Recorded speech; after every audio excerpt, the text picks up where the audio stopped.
ठीक है। तो आपका आर्मेचर का वाइंडिंग और स्टेटर का वाइंडिंग दोनों में जो वाइंडिंग करेंगे उसमें कौन कौन से प्रकार के मटेरियल का आपका उपयोग किया जाना है उसके बारे में देखेंगे। पहला आता है आपका चालक यानी कि कंडक्टर। पहला होता है कंडक्टर। अब एक कंडक्टर क्या होता है, कंडक्टर का कैसे डेफिनेशन देंगे या डिफाइन करेंगे, जिसमें विद्युत धारा प्रवाह होता है ना। जैसे कि इसमें विद्युत धारा प्रवाह होता है, किसमें होता है, उसमें कॉइल में, है ना। वाइंडिंग में उसका जो यूज किया जाने वाला कॉइल है उस पर क्या होता है, विद्युत का प्रवाह होता है। जो आपका वाइंडिंग वायर यूज करते हैं वो कितने SWG का होता है, अगर छोटे फैन है तो 34 से 36 SWG का। अगर उससे नीचे वाले फैंस में आते हैं या उससे ऊपर वाले मोटर जो हाई HP के मोटर्स होते हैं, है ना, जो कम करंट लेते हैं उसके लिए पतले तार का यूज करते हैं, जो ज्यादा करंट लेता है उसके लिए मोटे तार का यूज करते हैं, है ना। जैसे ज्यादा करंट लेने वालों में कौन सा है आपका सबमर्सिबल पंप। सबमर्सिबल पंप के लिए क्या करेंगे हम, मोटे तार का कौन से प्रकार का, उस दिन पढ़ाया था मैं बहुत सारा, इनेमल्ड तार, सुपर इनेमल्ड तार। तो जो आपका प्लास्टिक कवर्ड तार था, है ना, PVC कवर्ड वायर, वो यूज किया जाता है आपका किसमें, सबमर्सिबल पंपों में, ठीक है। तो चालक वह है जिसमें हम क्या करते हैं, इलेक्ट्रिकल का प्रवाह देते हैं। तो वाइंडिंग में उसका चालक कौन सा है, उसका कॉइल वाला भाग। सेकेंड देखते हैं टर्न, है ना। तो टर्न क्या कहलाएगा, जब किसी स्लॉट में किसी वायर को, है ना, वायर या कंडक्टर को जब घुमाते हैं तो वो क्या कहलाता है, जो राउंडिंग है वो कहलाता है टर्न, है ना। ये टर्न आपका दो पोलों से मिलाता है ना। तो ये टर्न आपका कॉइल के रूप में पहले स्टार्ट होगा। कॉइल का पहला फॉर्म क्या है, टर्न। बहुत सारे टर्न्स मिलके क्या बनाते हैं, कॉइल्स बनाते हैं, है ना। तीसरा देखते हैं कॉइल। तो कॉइल क्या होता है, बहुत सारे टर्न्स को मिला के कॉइल बनाया जाता है। बहुत सारे टर्न्स को मिला के कॉइल बनाया जाता है। ये कॉइल कहाँ पे बनेगा, कौन से वाले भाग पे बनेगा,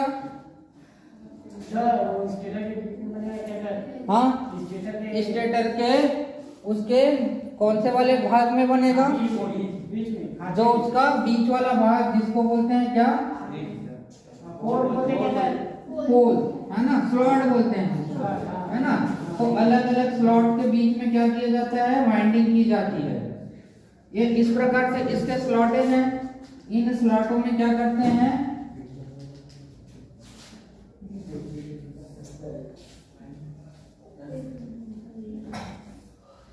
वाइंडिंग की जाती है। अब इन वाइंडिंग को क्या करते हैं, इसकी आवश्यकता अनुसार जैसे भी इसको जोड़ना चाहें अपन जोड़ सकते हैं। सीरीज में जोड़ना चाहें तो क्या करेंगे, सीरीज में जोड़ने के लिए कुछ इस प्रकार से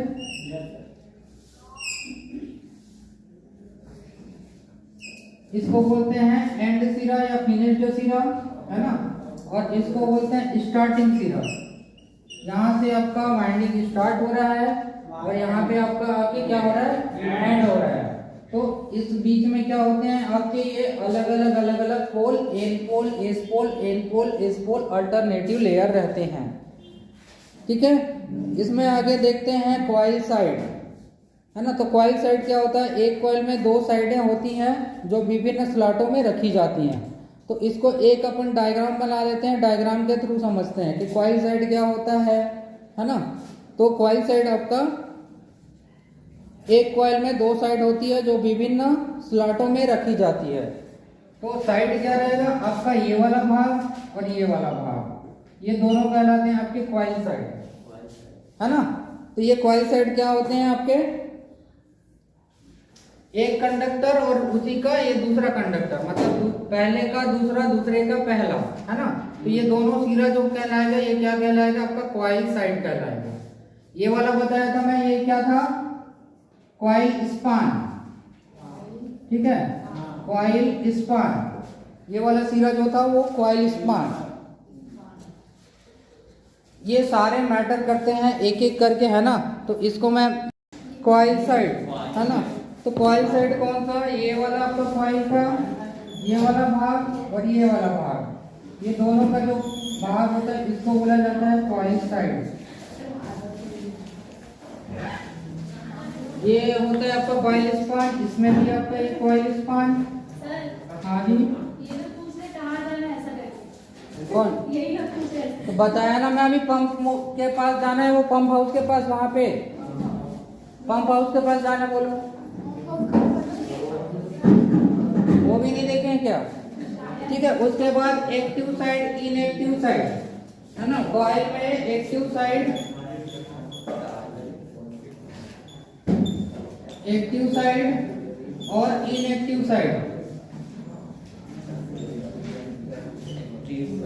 एक्टिव साइड, इनएक्टिव साइड भी बताया था मैं। कौन सा भाग एक्टिव साइड के अंतर्गत आता है? वह भाग जो आपके किसके मध्य आता है? स्लॉटों के मध्य आता है ना।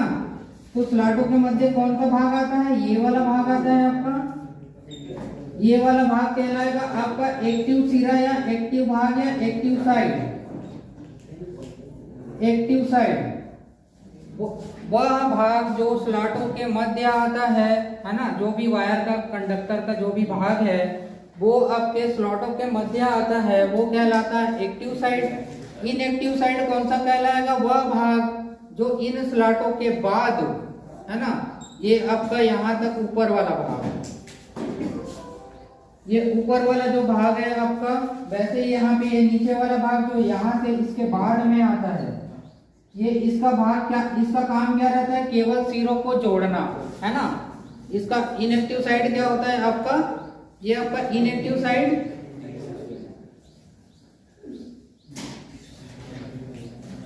इनएक्टिव साइड यानी कि यह भाग जो है आपका खाली इसको जोड़े रखने का काम करता है। इसमें मैग्नेटिक फ्लक्स कहाँ पे उत्पन्न होता है? क्या बातें हो रही है उधर? यहाँ पे मैग्नेटिक फ्लक्स कहाँ पे उत्पन्न होगा? तो एक्टिव साइड में होगा, इनएक्टिव में होगा। तो केवल एक्टिव साइड में ही आपका मैग्नेटिक फ्लक्स उत्पन्न होता है। ठीक है। तो वाइंडिंग का वह भाग जो वर्किंग यानी कि जिससे कुछ काम अगर लिया जा रहा है ऐसा लगता है, तो वो कहलाता है उसका सक्रिय भाग या एक्टिव साइड, जिस पर इसमें क्या होता है? मैग्नेटिक फ्लक्स उत्पन्न होता है। ये वाले भाग में मैग्नेटिक फ्लक्स उत्पन्न नहीं होता। क्लियर है? इसी के आधार पर single layer, double layer winding की जाती है। होता क्या है कि single layer winding, double layer winding में, है ना, सिंगल में सिंगल वाइंडिंग करते हैं, डबल में डबल करते हैं। लेकिन जो टर्नों की संख्या है वो टर्नों की संख्या जो है एक में ज्यादा, एक में कम हो जाती है, एक में आधी हो जाती है। तो सिंगल लेयर में क्या है? अगर कोई टर्न बहुत बड़ा है तो डबल लेयर में क्या कर देंगे? उसका हाफ, मतलब इसमें टर्नों की संख्या क्या हो जाएगी? बढ़ जाएगी। लेकिन जो ये सर्कल है वो सर्कल क्या रहेगा? ये सर्कल या सरफेस एरिया, इसका जो भी बोला जाए, है ना, इसका जो एरिया है वो एरिया सब जगह से समान रहेगा। जितना यहाँ पे यूज होगा उतना ही वो सिंगल ले चाहे डबल ले, दोनों में क्या होगा? इक्वल होगा। अगर तार का एक सिरा यहाँ से स्टार्ट करते हैं, उसको एंड यहाँ से करते हैं, तो इसका जो टोटल ऑफ लेंथ होगा वो टोटल ऑफ लेंथ क्या होगा? उतना ही होगा जितना सिंगल लेयर वाइंडिंग में करते हैं, उतना ही डबल में रहेगा, है ना। इस लेंथ में कोई कम या ज्यादा नहीं होगा। अब सिंगल लेयर डबल लेयर करने का मतलब क्या होता है कि सिंगल लेयर में जब करते हैं तो इसमें क्या होता है? ये पूरा कंडक्टर जो है, जो ये इनएक्टिव भाग में जा रहा है। अब इनएक्टिव भाग में जा रहा है मतलब ये किसी भी प्रकार का मैग्नेटिक फ्लक्स को उत्पादन नहीं कर रहे हैं, है ना।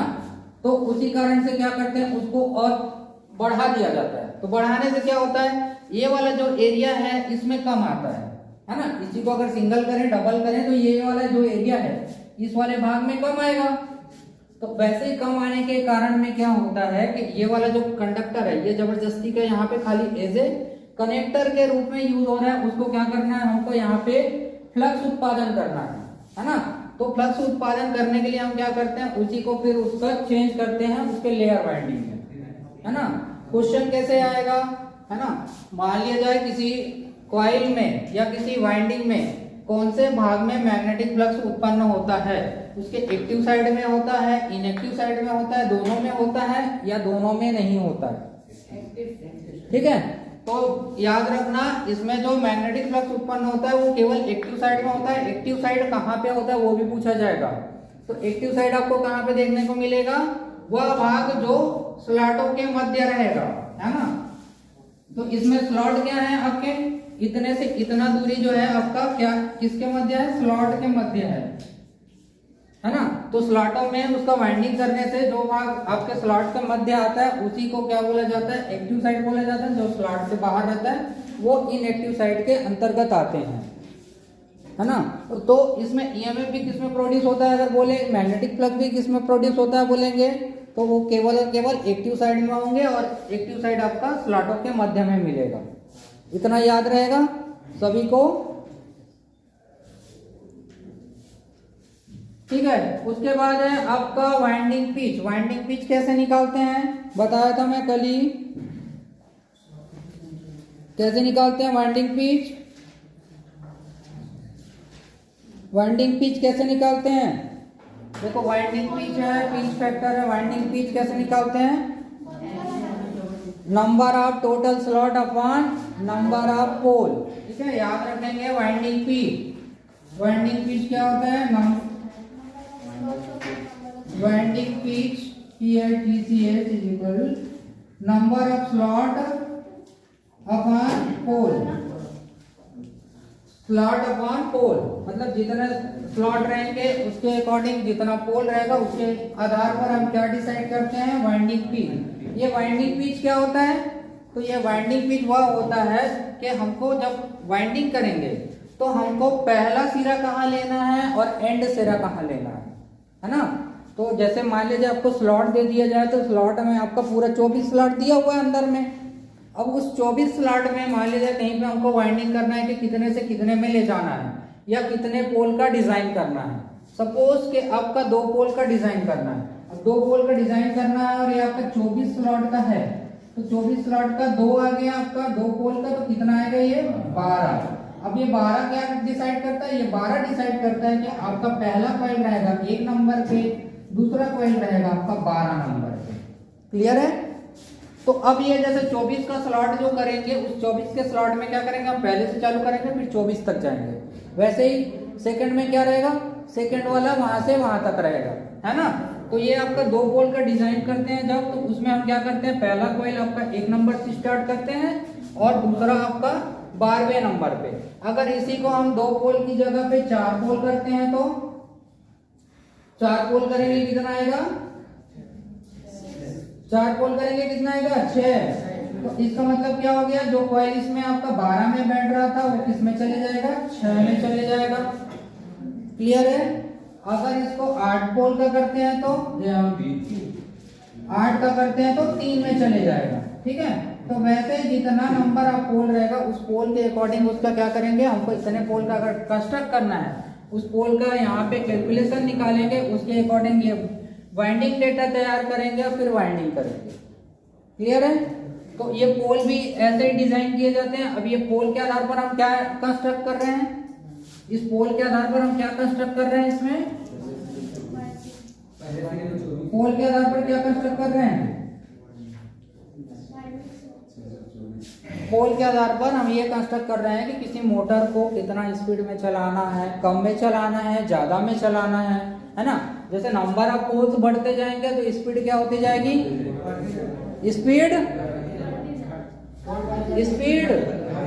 घटेगा, ठीक है। कौन से फॉर्मूला से डिसाइड होता है, ये कौन से फॉर्मूला से डिसाइड होता है, synchronous speed is equal to 120 f/t से जितने नंबर ऑफ पोल बढ़ते जाएंगे उतना उसका स्पीड क्या हो जाएगा, घटते जाएगा। क्लियर है सभी को, ठीक है। तो ये आपका वाइंडिंग पिच होता है स्लॉट बटा पोल, सभी का फार्मूला याद रखेंगे। अगला आता है आपका पिच फैक्टर। तो वाइंडिंग पिच और पोल पिच के अंतर को पिच फैक्टर कहा जाता है। अगला आता है आपका पिच फैक्टर। ये सारे जितने भी बताया जा रहा है उसको याद रखना है, ये कभी भी कहीं भी पूछा जा सकता है। पिच फैक्टर का फार्मूला होता है, अभी पूछा जा सकता है, ठीक है। तो पिच फैक्टर का फार्मूला होता है आपका वाइंडिंग पिच बटे पोल पिच, वाइंडिंग पिच बटे पोल पिच।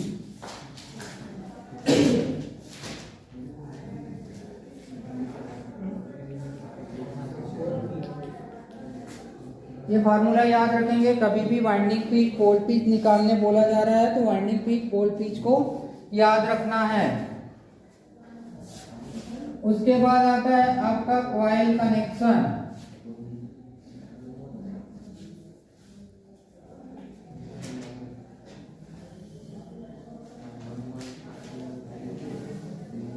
कॉइल कनेक्शन, तो कॉइल कनेक्शन वह भाग होता है जब हम अदर कॉइलों को जोड़ते हैं और जोड़ने के लिए जो वायर यूज करते हैं वो कहलाता है कॉइल कनेक्शन।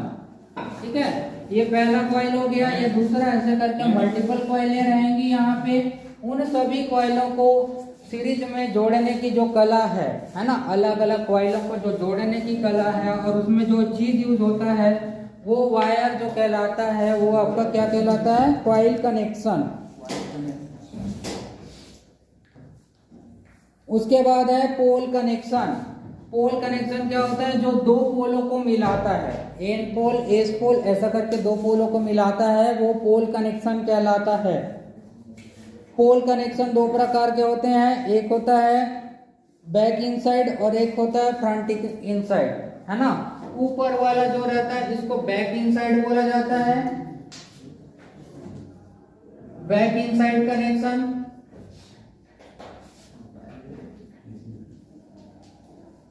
और नीचे वाला आपका रहता है वो फ्रंट इनसाइड। ये वाला भाग है आपका फ्रंट इनसाइड।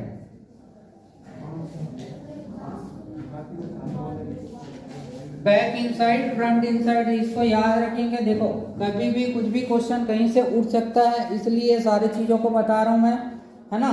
इसके अलावा आपका जैसे कि कॉइल स्पान या ये है ना, तो ये दो साइडों के बीच की दूरी को बोला जाता है कॉइल स्पान। कॉइल स्पान को दो अलग नामों से जाना जाता है, कॉइल पीच या वाइंडिंग पीच, है ना। कॉइल पीच या वाइंडिंग पीच, तो यहाँ पे कॉइल पीच या वाइंडिंग पीच कहाँ पे आ गया है, आपका पीच फैक्टर में, है ना। तो pitch factor is equal to आपका winding pitch upon pole pitch. तो कॉइल पीच भी हो सकता है, कॉइल स्पान भी हो सकता है। ठीक है, तो ऐसा अगर फार्मूला में भी देता है कहीं पे और इसका पीच फैक्टर का फार्मूला होता है तो ये आपको याद रहना चाहिए। क्लियर है सभी को, समझ में आ रहा है नहीं आ रहा है? रे हाँ नहीं, कुछ जवाब नहीं आ रहा है, सब एकदम से मुख पड़े हुए हो। हाँ बोलो।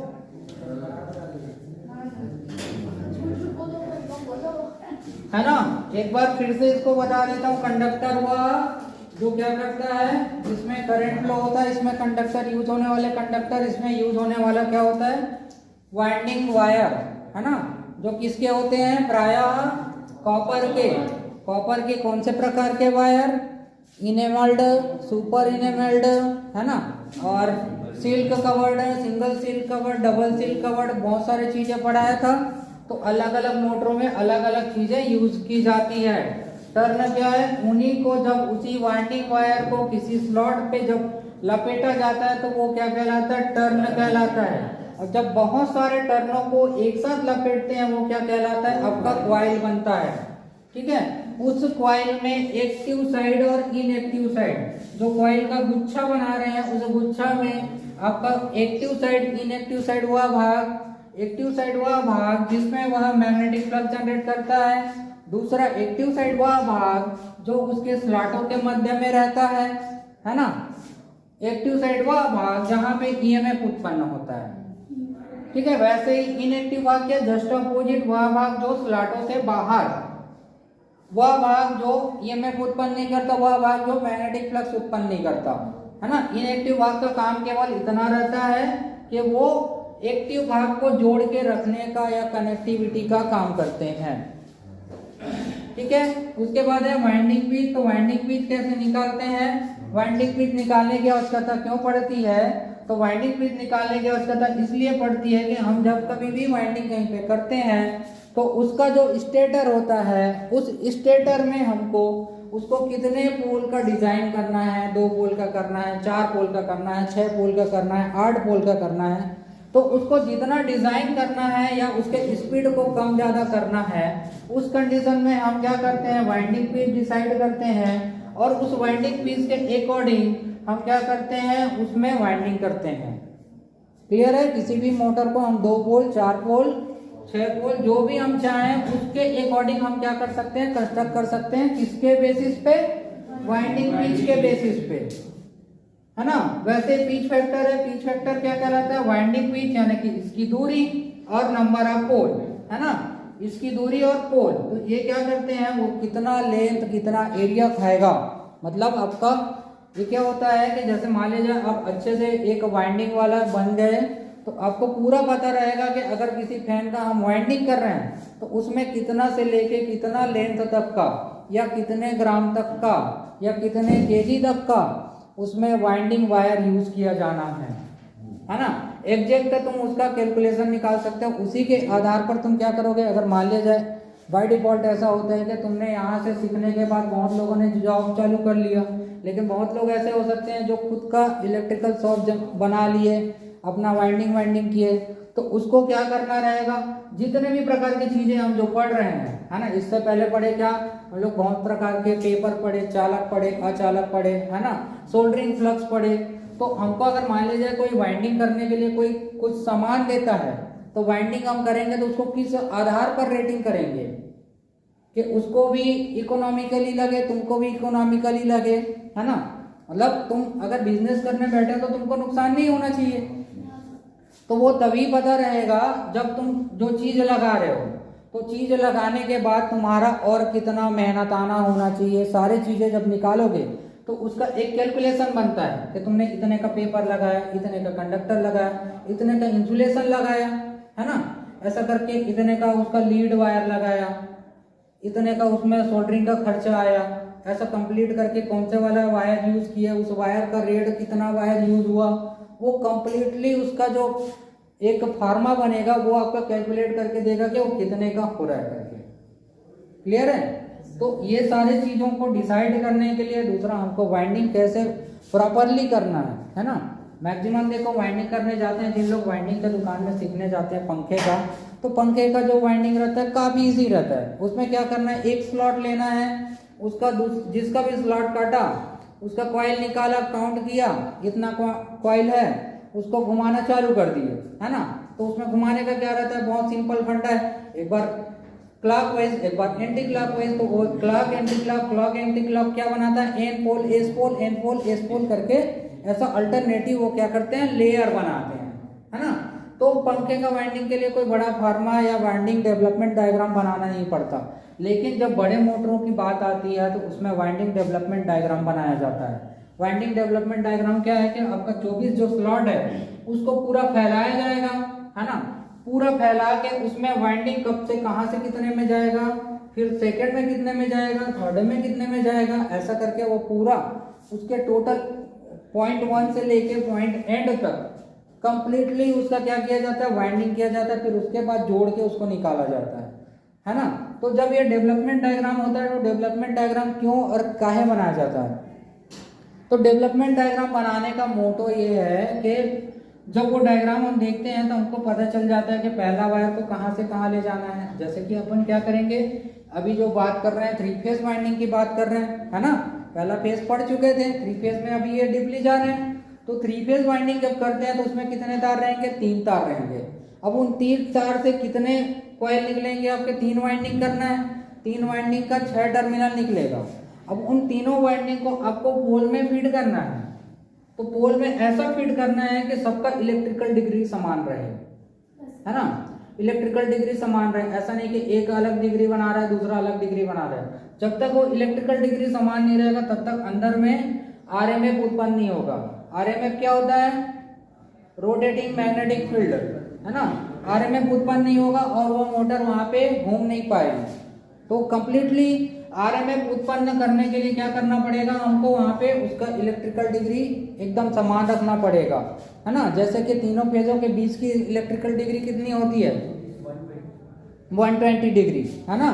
तो ऐसा इलेक्ट्रिकल डिग्री हमको क्या करना है, उसमें क्लियर रखना है कि तीनों फेजों में जितने पोल हैं, अब ये पोल में आएंगे तो पोल में वो और डिवाइड होते जाएंगे। इलेक्ट्रिकल डिग्री जितना नंबर ऑफ पोल बढ़ते जाएगा डिग्री उसमें और बढ़ते या घटते जाएगा, ठीक है। पोल के बढ़ने घटने पे भी उसके डिग्री में क्या होगा, अंतर आएगा।